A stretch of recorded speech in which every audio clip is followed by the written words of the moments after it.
Hello friends, welcome to my YouTube channel. मैं निशांत तिवारी आपके बीच एक बार फिर से उपस्थित हूं। और आज का मेरा जो वीडियो है और उसका टॉपिक है वो पिछले वीडियो के कंटिन्यूएशन में ही है। मैंने अपने पिछले वीडियो में यूपीएससी का जीएस सेकंड पेपर के सिलेबस के बारे में बातचीत की थी। उसके 4-5 पॉइंट को डिस्कस किया था आपके बीच, और उसका अब नेक्स्ट टॉपिक लेके हम फिर से उपस्थित हैं।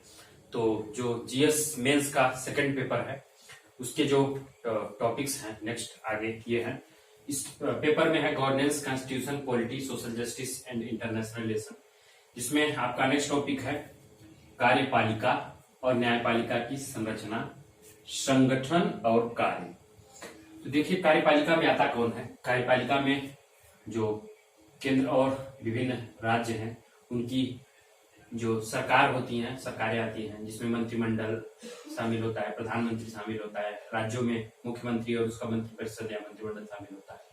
इसके बाद न्यायपालिका यानी सुप्रीम कोर्ट, हाई कोर्ट और जो जिला की न्यायपालिका है, और उसकी संरचना क्या है, यानी कार्यपालिका की संरचना क्या है, न्यायपालिका की संरचना क्या है, और उसमें संगठन क्या है, उसकी संगठन क्या है और वो कार्य क्या करती है, इसके बारे में टॉपिक्स दे रखा है बहुत विस्तार से।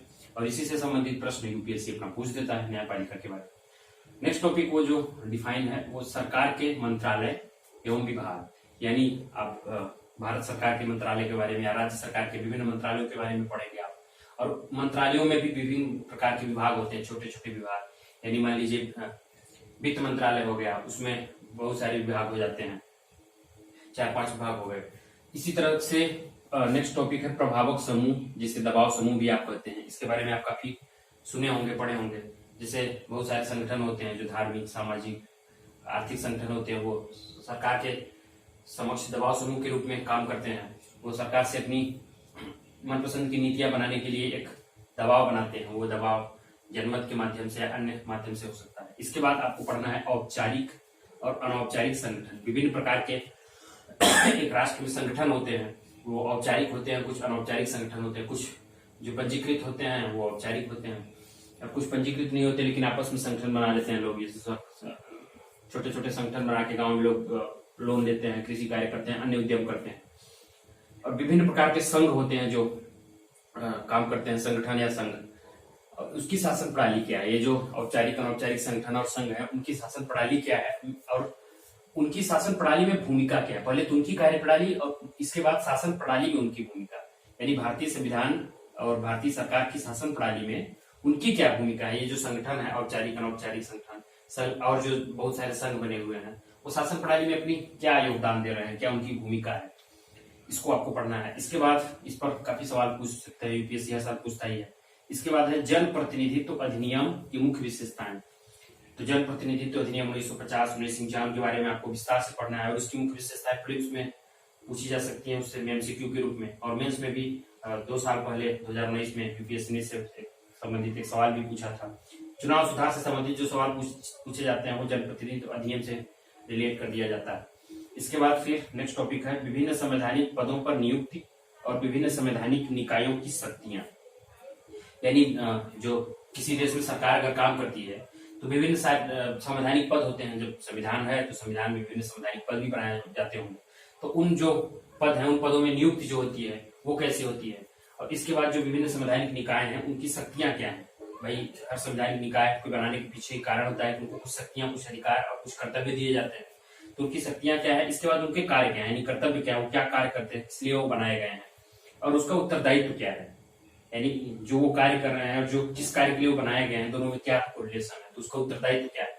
जैसे आप जब यूपीएससी की तैयारी कर रहे हैं तो आपका इस समय उत्तरदायित्व है तैयारी करना, पढ़ाई करना। तो इसी समय तो इसीलिए इनका उत्तरदायित्व क्या है, इस पर यूपीएससी ने बहुत अच्छे से समझा रखा है।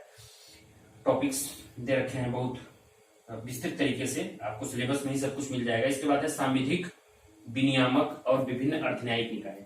इसे बोलते हैं, एक होता है कि कॉन्स्टिट्यूशन यानी संवैधानिक, और एक होता है स्टेचुरी, या जिसे संवैधानिक बोलते हैं। कहते हैं कोई ये संस्थान स्टेचुरीवादी यानी सांविधिक है, यानी कानून बनाकर या एक विधेयक पास करके इसको बनाया गया है। फिर विनियामक, रेगुलेटरी निकाय, सरकार विभिन्न प्रकार के नियम बनाती है, उस नियम के तहत जो निकाय बनाए जाते हैं वो विनियामक निकाय होते हैं। किसी संस्थान को रेगुलेट करने के लिए होते हैं। फिर विभिन्न अर्ध न्यायिक निकाय, बहुत सारे अर्ध न्यायिक निकाय जैसे एनजीटी हो गया और कैट हो गया, सेंट्रल एडमिनिस्ट्रेटिव ट्रिब्यूनल। तो इन सारे निकायों के बारे में आपको बहुत विस्तार से पढ़ना है। कैट के बारे में इसने सवाल भी पूछा था मेंस में। इसके बाद सरकारी नीतियों और विभिन्न क्षेत्रों में विकास के लिए हस्तक्षेप और उसके अभिकल्पन तथा कार्यान्वयन के कारण उत्पन्न विषय, यानी सरकार जो नीतियां बनाती है और उसके विभिन्न क्षेत्रों में विकास के लिए जो हस्तक्षेप करती है, प्राथमिक द्वितीय क्षेत्र में विकास गतिविधियों को आगे बढ़ाने के लिए सरकार क्या करती है, बहुत सारी चीजें करती है। यानी वो मार्केट में, इकोनॉमी में हस्तक्षेप करती है और उसके अभिकल्पन तथा कार्यान्वयन के कारण उत्पन्न विषय। तो जब वो हस्तक्षेप करती है या कुछ कार्यान्वयन करती है, कुछ योजनाओं का इम्प्लीमेंटेशन करती है, तो उससे संबंधित बहुत सारे विषय भी उत्पन्न होते हैं।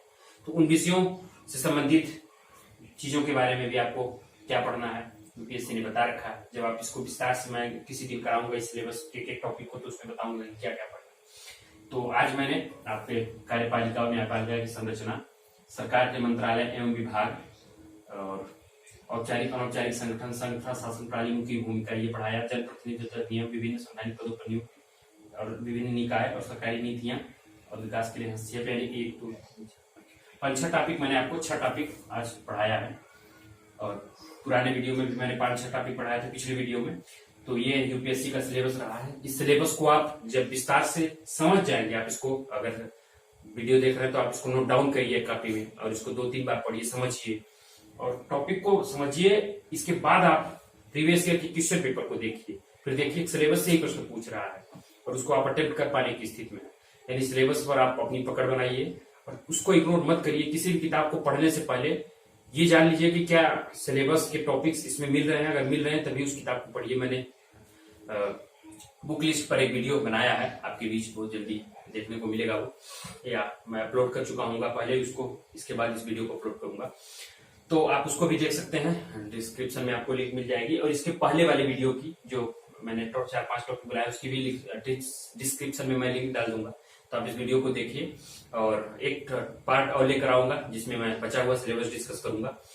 तो आपका इस तरह से जीएस सेकंड पेपर कंप्लीट कराऊंगा। तो जब आप सिलेबस एक बार पढ़ लेंगे, समझ लेंगे, तो जब मैं अपने अगले लेक्चर्स में एक एक टॉपिक को खोल के और प्रीवियस ईयर क्वेश्चन और टॉपिक वाइज समझाऊंगा, तो आपको बहुत अच्छे से समझ में आएगा, क्योंकि आप सिलेबस से परिचित रहेंगे। तो इस वीडियो में मैं बहुत संक्षेप में ही बातचीत करूंगा। और अगर आप इसके नए दर्शक हैं तो हमारे चैनल को सब्सक्राइब करिए ताकि हमारा उत्साहवर्धन होता रहे और हम नए नए टॉपिक पर आपके समक्ष जानकारी लेकर आते रहे।